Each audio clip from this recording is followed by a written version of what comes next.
When it comes to weight loss, this is where tirzepatide really shines. You see up to 15 to 22% weight reduction, semaglutide only 10 to 15. Let's put tirzepatide and semaglutide side by side, because there's always a debate that I see and hear online, and clients ask me the same: which is better? So let's break it down. Let's talk about the mechanism. So tirzepatide is a GLP-1 and GIP agonist. Semaglutide is a GLP-1 only. Let's talk about blood sugar control. Well, tirzepatide would be a little bit superior. Some people say it's equal. Semaglutide, it's effective but less potent on A1C in regards to suppression. And then with the GI side effects, tirzepatide is generally milder and better tolerated as opposed to semaglutide. And the key point here is that tirzepatide's advantage comes from its dual mechanism by targeting both the GIP and GLP-1. So people do have greater weight loss,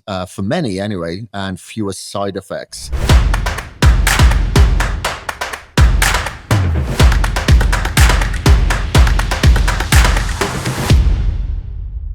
Hello, everybody. Kris Gethin here, and welcome to another episode of the Kris Gethin Podcast.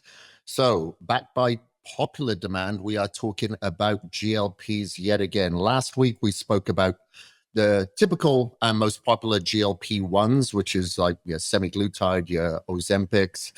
And now we are going to be talking about what a lot of people refer to and a lot of research companies refer to is a GLP-2.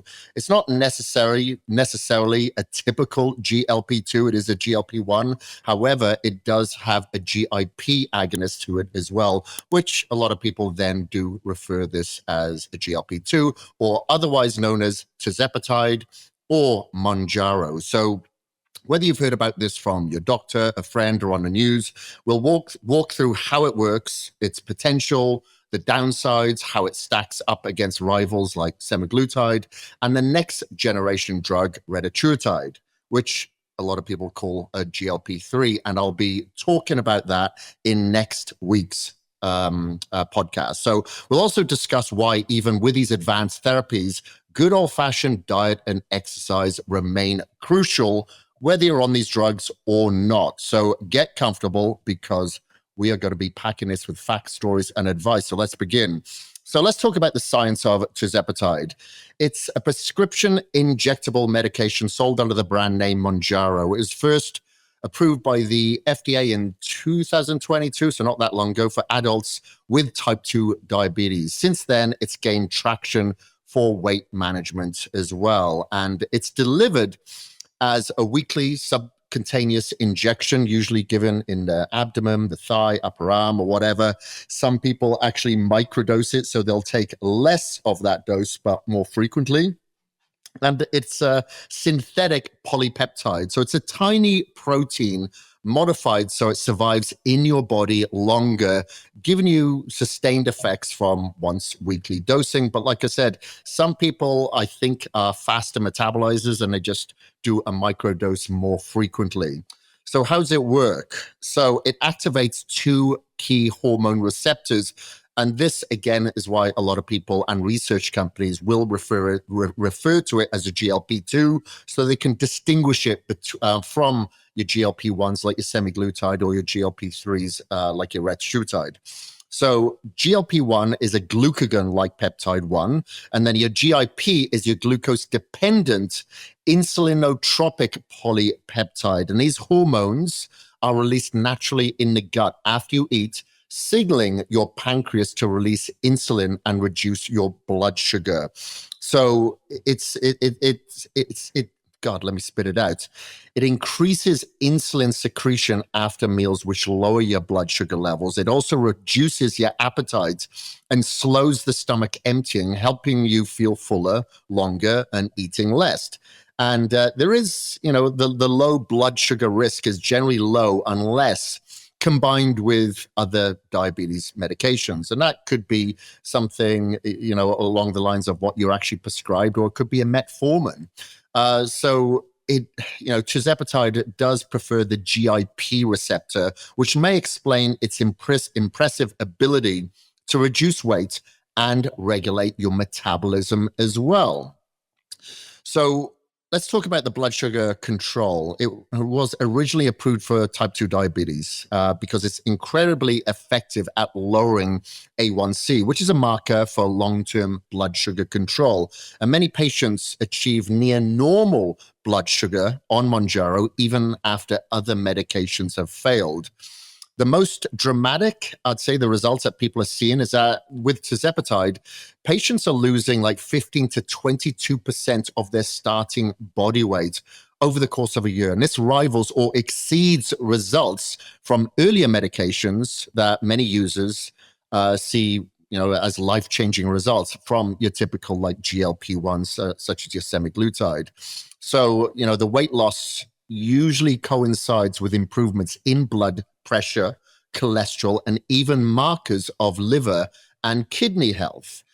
So let's talk about the downsides and the negative effects. No medication is perfect, and here's what you need to know. Some of the more common, I'd say, side effects that I hear from people, from clients online, etc., is nausea, vomiting, diarrhea, constipation. And these tend to be worse early on, but people usually adapt to it a little bit as their body adjusts. Some people have that mild injection site reaction, such as redness, swelling, itchiness, which a lot of people get from various peptides, to be honest with you. GHK is one that I know that a lot of people get that. Some people get it from like tesamorelin. But in rare cases, tirzepatide can cause severe stomach problems, such as pancreatitis, kidney injuries, especially if that person is really dehydrated, and gallbladder issues or vision changes. But like I said, these are rare. Some people have mood changes, agitation, but these are rare. And sometimes it could be because of nutrition deficiencies based on that slowing of the gastric emptying. But let's put tirzepatide and semaglutide side by side, because there's always a debate that I see and hear online, and clients ask me the same, which is better? So let's break it down. Let's talk about the mechanism. So tirzepatide is a GLP-1 and GIP agonist. Semaglutide is a GLP-1 only. Let's talk about blood sugar control. Well, tirzepatide would be a little bit superior. Some people say it's equal. Semaglutide, it's effective but less potent on A1C. When it comes to weight loss, this is where tirzepatide really shines. You see up to 15 to 22% weight reduction. Semaglutide, only 10 to 15.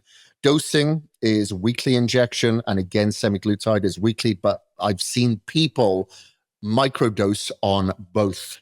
And then when we see like the hunger restriction, they're usually about the same in regards to suppression.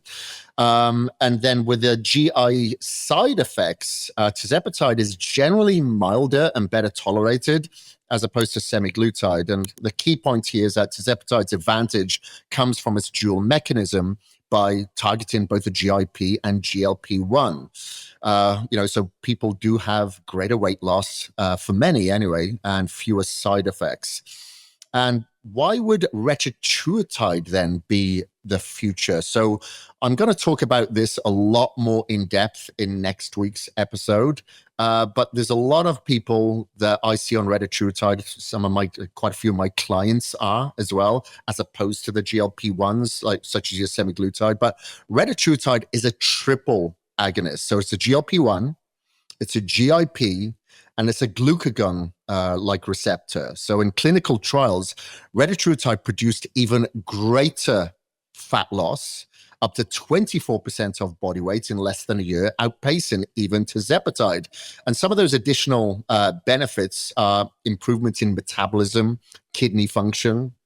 It offers a flexible dose titration, so better tolerability, and might even further improve markers of liver and heart health. But however, Reta is still being studied and not widely available. But let's talk about diet and exercise and why it matters on any of these GLPs, whether it's tirzepatide, retatrutide, semaglutide. All these drugs work much, much better when paired with a healthy lifestyle. That means mindful eating, exercise and regular movement, making sure that you're getting your 10,000 steps in every day and you're doing resistance training. But what that diet should be focused on balanced meals. Of course, you need to be prioritizing protein. If you're not eating as much, the chances that you're going to go through malnutrition is heightened. So you need higher protein diet. You need healthy fats, lots of vegetables. Make sure you get the micronutrients in there. You have to stay hydrated, lots of water, especially with potential GI side effects. Avoid processed and high sugar foods to maximize your blood sugar stability and minimize the unwanted symptoms. So because this slows the gastric emptying, a lot of clients do deal with gut dysbiosis or gut integrity issues. So generally, I'd have those people dependent on the specificity of that client. I'd have them on like immuno IgG. Maybe they're on a probiotic. Maybe there's some sort of elimination diet happening to ensure that the food that is fermenting in the gut isn't causing these issues because of the slowing of the gastric emptying. When it comes to the exercise, you need to aim for several hours a week of moderate aerobic activity. So I try to get clients to do 10,000 steps a day, brisk walking, could be cycling, plus strength training at least 3 times a week. Why? Because if you're not getting in the nutrients because of the slowing of the gastric emptying, or you don't have the appetite, you are going to lose a lot of muscle. Muscle is the most metabolically active tissue that is required for blood sugar management, and of course, for you to assimilate the foods that you're consuming. On top of that, if you aren't getting the nutrients in that is required for just muscle density, you are also going to lose bone density, especially if you are not doing any resistance training. So if you want to ward off the potential of arthritis or osteoarthritis, you have to work out. So mix your cardio with resistance training because this will boost your metabolism, preserve muscle as you lose fat, and help with long-term weight stability. Now let's talk about your sleep and routine.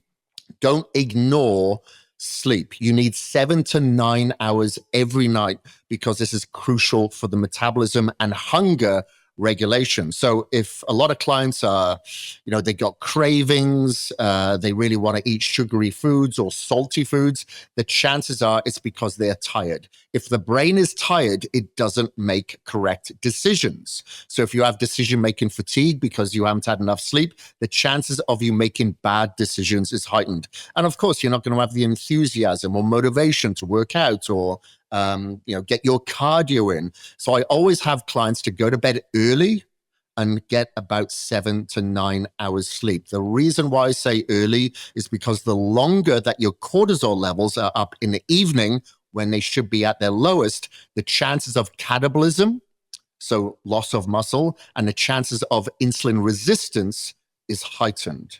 So who should consider tirzepatide? So of course, adults with type 2 diabetes who haven't achieved goals with first-line therapy, individuals with obesity or overweight metabolic conditions, those who can commit to injections and regular follow-ups with their healthcare provider to ensure that there is a goal in mind, that they are following nutrition training, and you're not on the drug forever. And it's not for everyone. So please verify with your doctor, especially if you have a history of more serious side effects, as I mentioned earlier.